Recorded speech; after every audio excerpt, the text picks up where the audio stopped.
Hello bachcho, I am back with another video. Today we are going to study taxonomy and systematics. We have studied up to features of taxon in the last video. Today I am starting with taxonomy. Taxonomy क्या है बच्चों? Taxonomy science की वो branch है जिसके अंदर हम किसी लिविंग ऑर्गेनिज्म को कैसे क्लासिफाई करते हैं उस प्रोसेस को स्टडी करते हैं. Taxonomy is what? It is a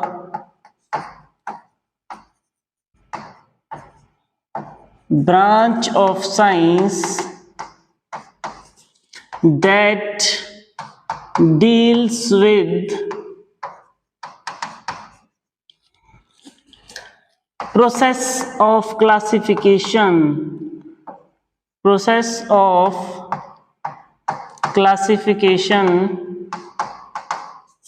of living organism. Taxonomy क्या है? ये वो ब्रांच है साइंस की जिसके अंदर हम किसी भी लिविंग ऑर्गेनिज्म को कैसे क्लासिफाई करते हैं उस पूरी प्रोसेस को स्टडी करते हैं. ठीक है, अब हम इसके स्टेप्स डिस्कस कर लेते हैं बच्चों. Steps of taxonomy. टैक्सोनॉमी के अंदर कौन कौन से स्टेप्स जो है वो आते हैं. Steps of taxonomy. पहला स्टेप है आइडेंटिफिकेशन. आइडेंटिफाई करेंगे उस ऑर्गेनिज्म को हम. अगर कोई नया स्पेसिमेन हमें मिला, पहले हम उसको पहचानेंगे, फिर उसके कैरेक्टर्स को डिस्कस करेंगे. कैरेक्टराइजेशन.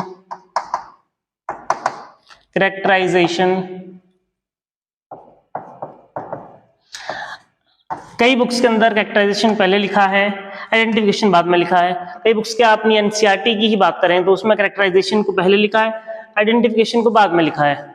उसके बाद है तो ये ओके है, आइडेंटिफिकेशन पहले भी हो सकता है, कैरेक्टराइजेशन पहले भी हो सकता है, तो ये दोनों ही सही है. तीसरा है क्लासिफिकेशन. कहाँ से वो बिलोंग कर रहा है वहां पर उसको रखेंगे. और लास्ट है nomenclature. Last one is nomenclature, उसका नामकरण. ये जो आइडेंटिफिकेशन हम करेंगे बच्चों, उसको कैसे आइडेंटिफाई करेंगे? ये करेंगे हम with the help of already discovered taxon. जो टैक्सॉन पहले से डिस्कवर्ड हैं उनकी हेल्प से हम इसको आइडेंटिफाई करेंगे. with the help of already discovered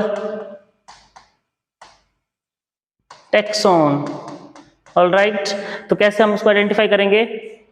जो पहले हमारे पास डिस्कवर्ड टैक्सॉन है उनके साथ कंपैरिजन करके. फिर है बच्चों इस टैक्सोनॉमी का बेसिस क्या है? ये टैक्सोनॉमी किसके ऊपर बेस्ड है? Taxonomic basis. टैक्सोनॉमी बच्चों किसके ऊपर बेस्ड है? ये बेस्ड है उस ऑर्गेनिज्म के कैरेक्टर्स के ऊपर, फीचर्स के ऊपर. कैरेक्टर्स या फीचर्स के ऊपर जो है ये टैक्सोनॉमी हम करते हैं. ठीक है, उसके बाद टैक्सोनॉमी की जो है वो दो टाइप हो सकते हैं बच्चों. पहला जो एंशिएंट टाइम्स में होता था उसको बोलते हैं earlier taxonomy. That is what? Earlier taxonomy. तो एनसीईआरटी लिखती है कि अर्लियर टैक्सोनॉमी किसके ऊपर बेस्ड है और जो मॉडर्न टैक्सोनॉमी है वो किसके ऊपर बेस्ड है. This one is important. Earlier taxonomy जो है बच्चों वो बेस्ड है इसके ऊपर, based on food comma shelter. It means उसकी जो यूजेस हैं या नीड्स हैं उनके ऊपर जो है वो अर्लियर टैक्सोनॉमी बेस्ड थी. अगर हम बात करें मॉडर्न टैक्सोनॉमी की, तो जो मॉडर्न टैक्सोनॉमी है that is based on what? Modern taxonomy is based on cell structure, developmental detail, cell का स्ट्रक्चर, उस ऑर्गेनिज्म को हम इंटरनली स्टडी करेंगे, सेल स्ट्रक्चर देखेंगे, उसकी डेवलपमेंट कैसे होती है, डेवलपमेंटल डिटेल देखेंगे, उसके इंटरनल स्ट्रक्चर को देखेंगे, उसके एक्सटर्नल स्ट्रक्चर को देखेंगे। तो इन सभी चीजों के ऊपर जो हमारी मॉडर्न टेक्सोनॉमी थी वो बेस्ड थी। क्लियर है? ये था अर्लियर टेक्सोनॉमी और मॉडर्न टेक्सोनॉमी। फिर एनसीईआरटी के अंदर दो बुक्स का नाम मेंशन, दो बुक नहीं, एक ही बुक का नाम एनसीईआरटी के अंदर मेंशन है, जो कि लीनियस ने जो है वो लिखी थी, Systema Naturae. This one is written by Carolus Linnaeus, father of taxonomy, and there is another book, Species Plantarum. This one is also written by Linnaeus. इसको भी Carolus Linnaeus, father of taxonomy, ने जो है वो लिखा था। ठीक है बच्चों, टेक्सोनॉमी क्या है? Process of classification of living organisms. 4 steps है इसके। फिर हमने बोला कि इसके ऊपर बेस्ड है टेक्सोनॉमी, कैरेक्टर्स या फीचर्स के ऊपर। फिर हमने डिस्कस किया earlier taxonomy and modern taxonomy. After that अब एनसीईआरटी लिखती है बच्चों कि human is not only interested, human is not only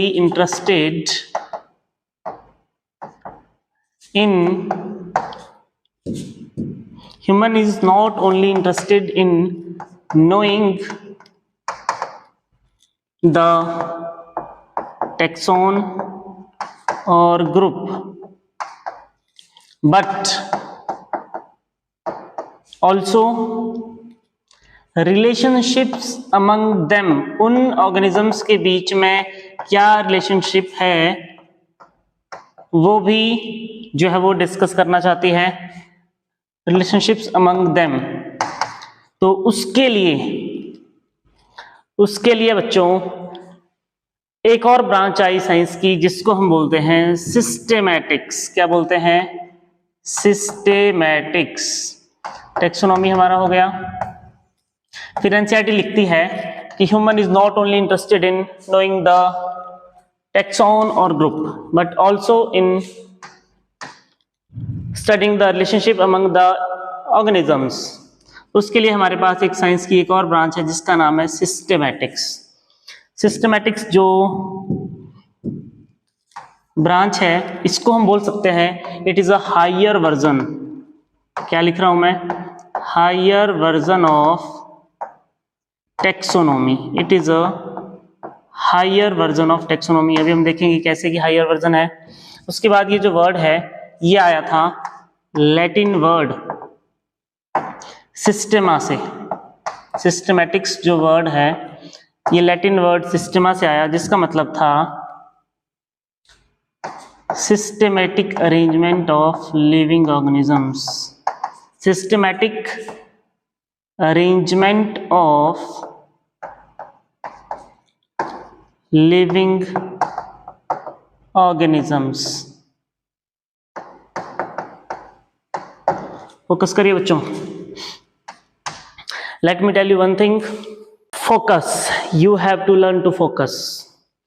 In this age of distraction, people who will focus will get more successful. In this age of distraction, clearing examination is very, very easy because most of the students are distracted, isn't it? You can only get through if you will maintain the focus and learn how to focus. So focus on your studies, focus on your aim. So we are Studying systematics. Systematics is what? More advanced या higher version of taxonomy. So we can say that systematics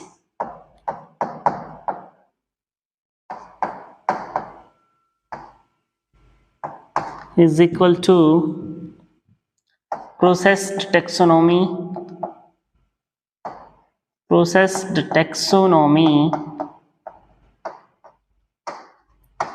plus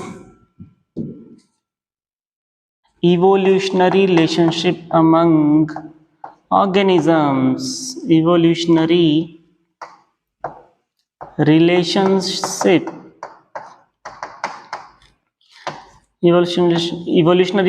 का मतलब phylogenetic relationship. This is what? Phylogenetic relationship. So systematics is what? It is taxonomy plus evolutionary relationship among the organisms. So question लिखिए बच्चों.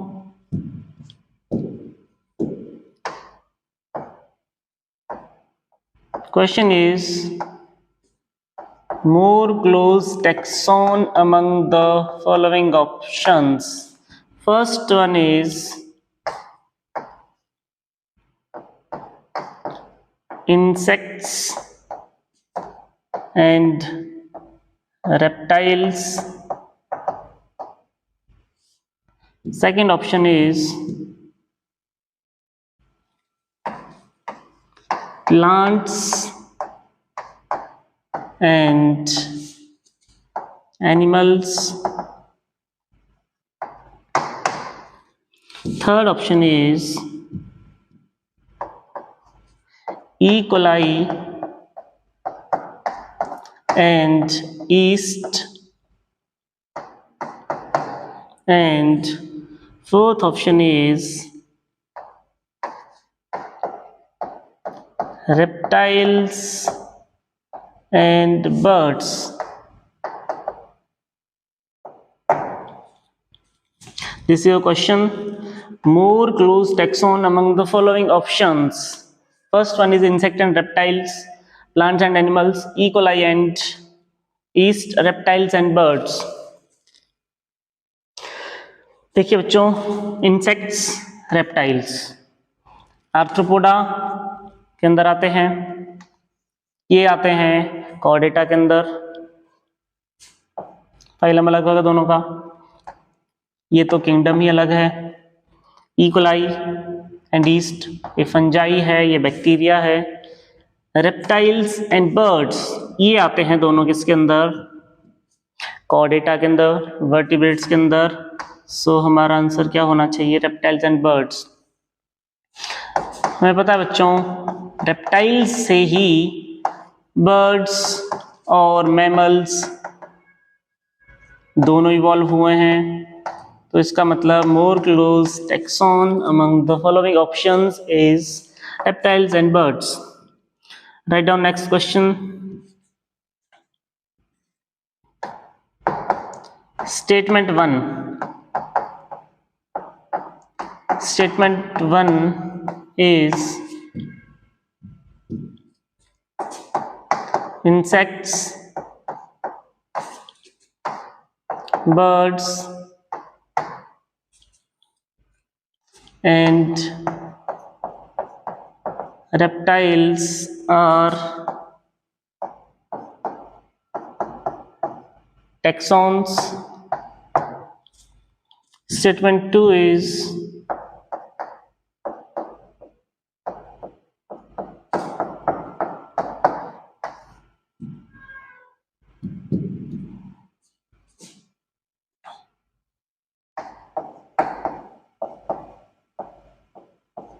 Arthropoda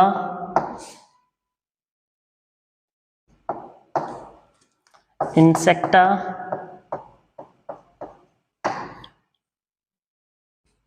and amphibia are taxon at different levels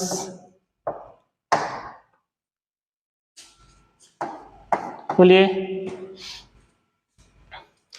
statement 1 है insects, birds and reptiles are taxons. दूसरा है arthropods, insects and amphibia are taxon at different levels. पहला तो सही है, पहला तो सही है, ये टैक्सॉन्स हैं। दूसरा आर्थ्रोपोडा फाइलम है, इंसेक्टा क्लास है, एम्फीबिया ये भी क्लास है। तो ये तीनों डिफरेंट लेवल के टैक्सॉन नहीं है, ये दोनों सेम लेवल के टैक्सॉन हो गए। इसका मतलब only statement 1 is correct. Next question is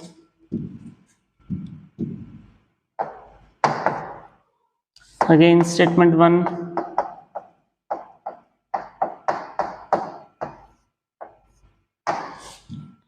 Statement 1 is modern taxonomy includes या based on cell structure, developmental detail, etc. Statement 2 is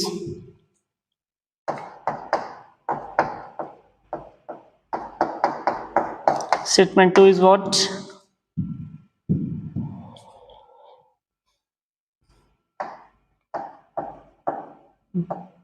Modern taxonomy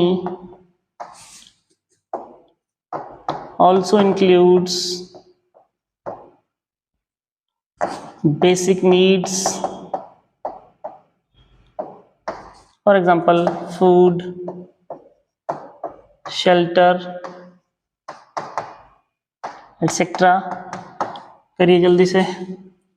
modern taxonomy include cell structure, developmental detail etcetera. And दूसरा statement है modern taxonomy also includes basic needs, food, shelter etcetera. So हमें पता है ये सब चीजें basic needs are part of earlier taxonomy, so only statement 1 is correct. Alright.